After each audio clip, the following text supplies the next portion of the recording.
Good morning, sweet ladies. Thank you for joining us in Far Above Rubies today. We are wrapping up our study on the book of Proverbs. We're looking at Proverbs chapter 31 today, and we're going to talk about the thought worth. Worth. Do you know your worth? When I read Proverbs chapter 31 and I read all the things that a virtuous woman, a good wife, is or does, or the talents that she possesses, these are the traits that I take from that passage, and I'm going to read you my list. I read it and I wrote it down, and I want to share it with you. These are the traits that I see in a virtuous woman. According to Proverbs chapter 31, I see that she is capable. She is hardworking. She is a good manager and leader. She is trustworthy. She is enriching to the lives of others. She is resourceful. She is financially wise. She is energetic. She is strong. She is determined. She is prepared. She is kind. She is compassionate. She is confident. She is elegant. She is feminine. She is an entrepreneur. She is dignified. She is joyful. She is wise, and she is watchful. That is the list that I take away, my words, from what I read about the woman who is a virtuous woman, far above rubies in her worth in Proverbs chapter 31. A woman's worth is under attack. Not in political circles, not in social media, that's not the stuff I'm talking about. A woman's worth today is under attack right here in her mind, right here in her thoughts. A woman's worth today is under attack.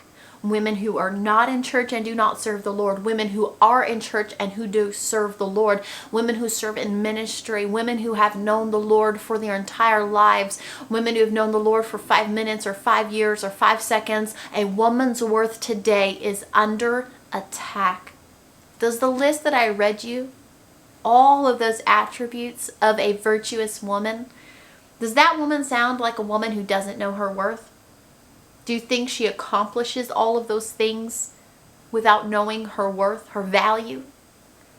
What does a woman who does not know her worth look like to you? I want you to take a moment and think about that. What words would you use to describe her, a woman who does not know her worth? Would it look like the list I read you? I don't think it would.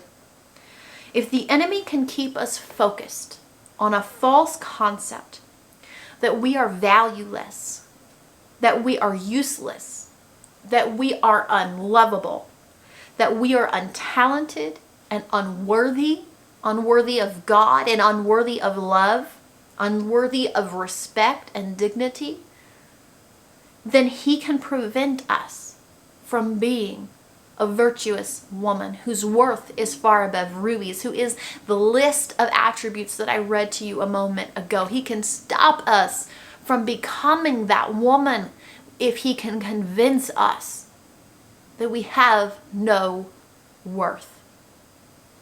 He can touch our husbands, our homes, our marriages, our children, our ministries, our churches, if he can convince us that we have no worth. If he can convince us that we are valueless. If we can grab hold, though, of the truth, if we can grab hold of Jesus Christ, if we can grab hold of the Word of God, if we can grab hold of our value and our worth, we will be unstoppable. We will be unstoppable. We will become that capable, hardworking, great manager, awesome leader, trustworthy, enriching, resourceful, financially wise, energetic, strong, determined, prepared, kind, compassionate, confident, elegant, feminine, entrepreneurial, dignified, joyful, wise, watchful woman that he cannot touch. If we can just get hold of the truth. Just get hold of the truth of our worth and our value. You know what determines something's worth, the value of an item? It's what someone is willing to pay for it. Diamonds are literally a hunk of rock. And what determines their value is what someone is willing to pay for it. Someone decided tomorrow in the fashion world that diamonds were absolutely ugly and faux pas, or they somehow destroyed the environment, or they weren't worth the if someone decided tomorrow that diamonds were not worth what we pay for them, you know what they'd become?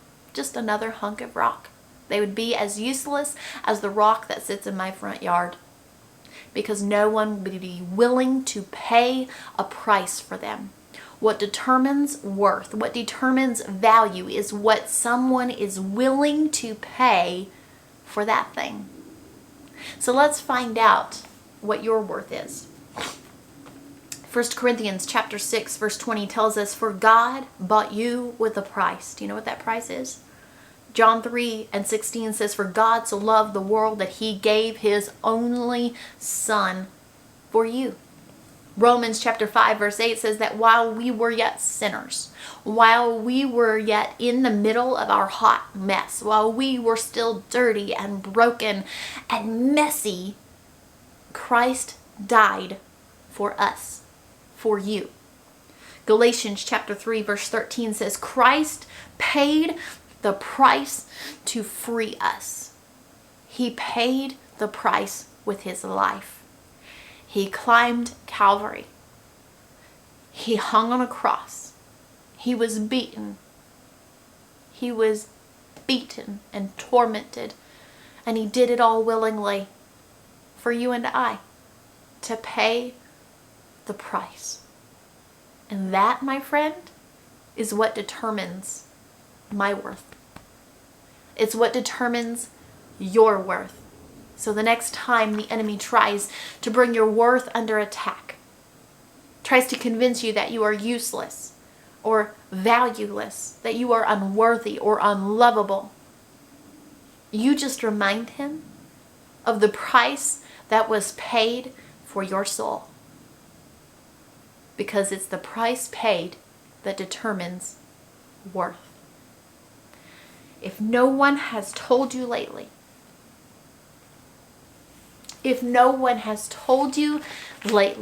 you are loved and you are cherished and you are valuable, you have beautiful, tremendous, immeasurable worth, my friend. And that worth is far above rubies. Thank you for being here with me today. We kick off our new series tomorrow. Make sure that you come and tune in. You're not going to want to miss the month of August while we talk about overcomers. I love you so much. I'll see you then. God bless you.